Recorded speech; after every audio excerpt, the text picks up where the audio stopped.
भाग 26 रात्र 25वी. देवाला सारी प्रिय. संध्याकाळचे 4-5 वाजण्याची वेळ होती. सुट्टी होती म्हणून मी घरी गेलेलो होतो. आई देवळात दर्शनाला गेली होती. मी घरीच होतो. देवदर्शन करून आई आली तेव्हा मी तिला विचारलं, आई मी बाहेर जाऊ का? कमळ्या देवधराकडे, नाहीतर बन्या बरवडेकराकडे जाईन. गोंधळेकरांचा बापू येथे आला तर त्याला बहुधा मी बन्याकडे आहे असे सांग. जाऊ का? आई म्हणाली, श्याम तू जा, परंतु मला एक काम सांगते ते आधी कर. बाळदादांच्या कवाडी पुढे एक म्हारीण बसलीये. म्हातारी आहे हो अगदी. तिच्या डोक्यावरचा गोयला खाली पडलाय.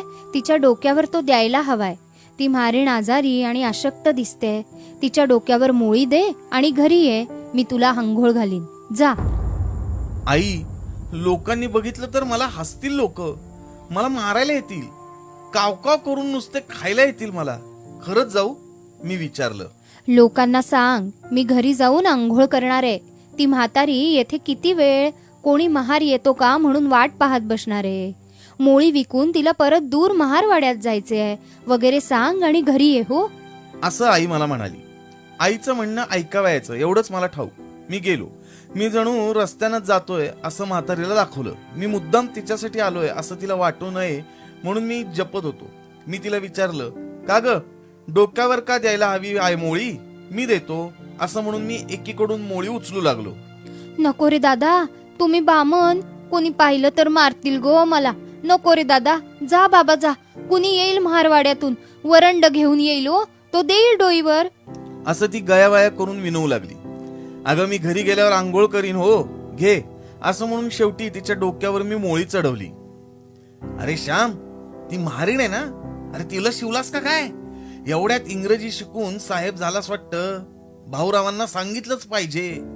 श्रीधर भट कोठूनचे अकस्मात उगवले आणि मला बोलू लागले. इतक्यात त्यांचा शब्द ऐकून शेजारच्या घरात ओसरीवर बसलेले दुसरे गृहस्थ सुद्धा बाहेर आले आणि श्याम अगदीच चेवलास तू.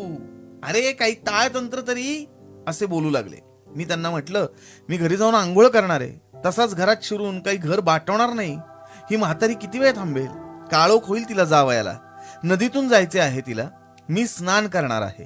स्नानात शुद्धी हे मला माहितीये असं म्हणून मी तिथून गेलो. मी घरी आलो. आई म्हणाली, त्या म्हातारीला आपल्याकडेच हाक मार. कोठे लांब जाईल गोयला घेऊन? पुन्हा पडायचा एखादा. आपल्याकडची फट्टी ही सरली आहेत. जा हाक मार हो तिला. ए गोयलेवाली, अगं इकडे ये. मी तिला हाक मारली. आमच्या कवाडातून ती आत आली. आईनं तिला किती निठवी भात घालण्याचे ते ठरवले. मी कणगीतून भात काढून आणले आणि तिच्या पदरात घातले. आईनं तिला विचारले, म्हातारे आजारी का ग आहेस? वय माय, लई ताप आलाय. काय करता? पोटाला हवं ना. असं ती म्हणाली. दुपारचा भात उरलेला आहे, शिळा झालाय. देऊ का गो तुला? आईनं विचारलं. द्या आई, देव तुमचं भलं करील बघा. गरीबाचं दुनियेत कुणी बी नाही बघा. दीनवाणी म्हातारी बोलली. आईनं भात पत्रावळीवर आणला. मी तो तिला दिला. अंगणाच्या कडेला बसून तिनं तो खाल्ला. वायच पाणी घालताव का रे दादा? ती मला म्हणाली. पाणी आणून मी दुरून तिच्या उंजळीवर घातले. पाणी पिऊन दुवा देत ती निघून गेली. चल हो श्याम, तू आंघोळ कर. आईने सांगितले. आईनं केळीजवळ दुरून माझ्या अंगावर पाणी घातले आणि सारे अंग भिजल्यावर मी दुसऱ्या दगडावर बसलो. मग स्वतःच्या हातानं पाणी घेऊन मी आंघोळ केली. आंघोळ करून मी घरात गेलो. मी आईला म्हटलं, आई माग ती खेरांकडे जेवणावळ झाली ना, त्या दिवशी की नाही एक गरीब म्हारीण मानवाच्या दाराशी भीक मागत होती हो. आम्ही मानवात जेवत होतो, पुरणपोळी खात होतो. आग्रह होत होता. भास्कर भटजींना इतका आग्रह झाला की ते रागावून उठावयास लागले. परंतु आपट्यांनी त्यांना बसवले. परंतु बाहेरच्या त्या महारणीला कुणी काही घातले नाही. ती उन्हात तळमळत होती. पंक्तीत पंख्यावर पाणी घालून वारा घालत होते. वाळ्याचे पाणी वाढत होते. परंतु ती गरीब भिकारीण ओरडत होती, घास घाला ओ दादा. आई, तिला घासभर अन्न पोटभर पाणी कोणीच दिलं नाही. एवढंच नाही तर एक गृहस्थ, मला त्यांचं नाव माहिती नाही, ते मुंबईला नोकरीला असतात आणि पितांबर नेसलेले होते. ते वाढीव होते. ते एकदम मानवाबाहेर गेले आणि महारणीच्या अंगावर ओरडून म्हणाले, लाज नाही वाटत भीक मागायला यावेळी?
अजून जेवणही झाली नाही. जेवण झाल्यावर ये उष्ट मागायला. कि आप आज धीरे धीरे धीरे ब्राह्मण धीरे जेवतात. आगे बढ़ोगे अपने विनिंग की तरफ. तिथं ओरडत बसली, तुम्ही अलीकडे माजलेत महारडे, मी वाण फेकून मारू तुला, असं म्हटले आई. त्या पितांबरधारी मनुष्यानं खरंच वाहन उचलली. नको रे दादा, नको रे मारू, जाते रे दादा, असं म्हणत ती निघून गेली. हे मुंबईला इराण्याच्या हॉटेलात खातात, दुसऱ्याचे जोडे पुसतात. यांची या आपल्या गावात ऐट आणि मिजास. मगाची ती म्हातारी नाही का म्हणाली, गरीबाला कोणी नाही तेच खरे आई. उद्या जर एखादा महाराचा मुलगा मामलेदार होऊन आला तर त्याला हे सोवळे लोक आपल्या घरी मेजवानी देतील, त्याला पान सुपारी अत्तर गुलाब करतील, त्याच्या गळ्यात हार घालतील. आई, पैसा आणि सत्ता यांना नमस्कार करणे हाच का ग यांचा धर्म, हाच का ग यांचा देव. हातात वाहन घेऊन त्याचा पितांबर वाटला नाही, पायात पायताण घालून ही सोवळी, हे मुकटे कद हातात घेऊन खुशाल जातात. परंतु ही वाहन ज्यानं यांना पायात घालावायला दिली तो मात्र घाणेरडा, त्याची सावली सुद्धा नको. आई, असं कसं ग?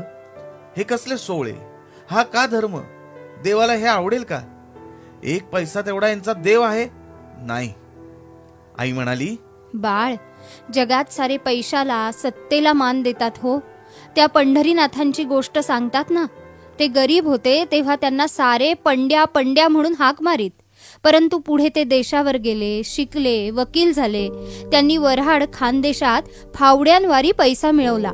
मग ते आपल्या गावात एकदा आले होते. आपल्या सोमेश्वराचा त्यांनी मोठा उत्सव केला. लोक त्यांना पंढरीनाथ बाबा, पंढरीनाथ बाबा म्हणू लागले. कुणाच्याही घरी ते गेले होते, तेथे त्यांना बसावयास पाट देण्यात आला. तो पाट त्यांनी दूर केला व म्हणाले, तात्या, हा पाट मला नाही तुम्ही दिलात, माझ्या पैशाला दिलात हो. माझ्या हातातली ही सोन्याची सलकडी या पाटावर ठेवतो आणि मी खालीच बसतो. तुम्ही पैशाला मान देता, मनुष्याला मान देत नाही. मनुष्याच्या हृदयातील देवाला मान देत नाही. हृदयातील श्रीमंतीस मान देत नाही. तुम्हाला हे पिवळे पांढरे दगड आणि त्या कागदी नोटा ह्याच पूज्य आहेत. श्याम, असे ते नेहमी म्हणावयाचे हो. महारा मांगाजवळ पैसे नाहीत म्हणून त्यांना आपण दूर ठेवतो. हेच उद्या जर श्रीमंत झाले तर आपण महार मांग ठरू. श्याम, महार असो वा मांग असो, सर्वांना मदत करावी. घरी येऊन आंघोळ करावी, कारण समाजात राहावयाचे आहे. समाजाच्या निंदेला तोंड द्यावयाचे धैर्य नाही म्हणून ते पापी आहेत, त्यांना स्पर्श झाला म्हणून नव्हे हो. पापी तर आपणच सारे आहोत. खरे पापातून कुणाची सुटका झाली? मी निष्पाप आहे असे छातीला हात लावून कोणाला म्हणता येईल? उलट निळाच्या घामाने, प्रामाणिक श्रमाने भाकर मिळवणारे महारमांगच अधिक पुण्यवान आहेत आई, हो ना? मी विचारले. श्याम, आपले ते विठनाकडे शेत आहे ना, ते खरे महाराचेच आहे हो.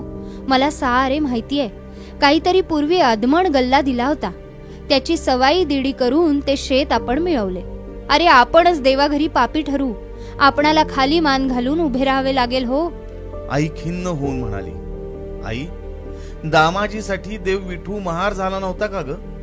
महार म्हणजे घाणेरडा, पापी असं देवाला वाटतं, तर त्यानं ते रूप धारण का केलं असतं ग? मी विचारलं. आई म्हणाली, श्याम, देवाला सारेच आकार पवित्र वाटतात. त्याने माशाचे रूप घेतले, कासवाचे घेतले, डुकराचे घेतले, सिंहाचे घेतले. ह्यातील अर्थ हाच की देवाला सारे आकार पवित्र आहेत.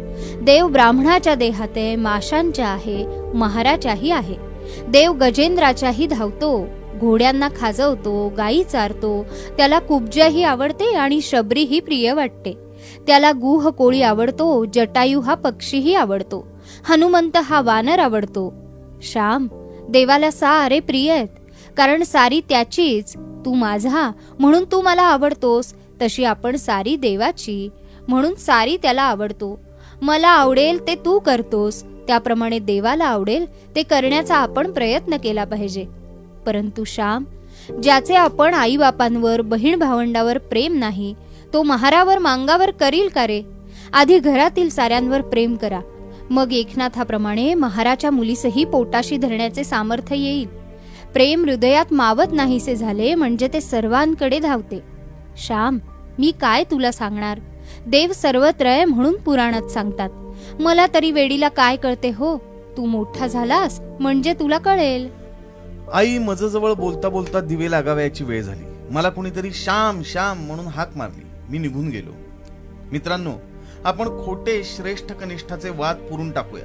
समाजसेवा करणारा प्रत्येक जण पवित्र आहे, हे लक्षात धरूया. हे जोपर्यंत होत नाही तोपर्यंत मी असंच म्हणणार. माझ्या भारतीया देवमुळी नुरला, सगळा अंधार रे भारतातही भरला. नादी दया स्नेह तिथे देव का असे, बंधुभाव तिळन तिथे प्रभू का वसे.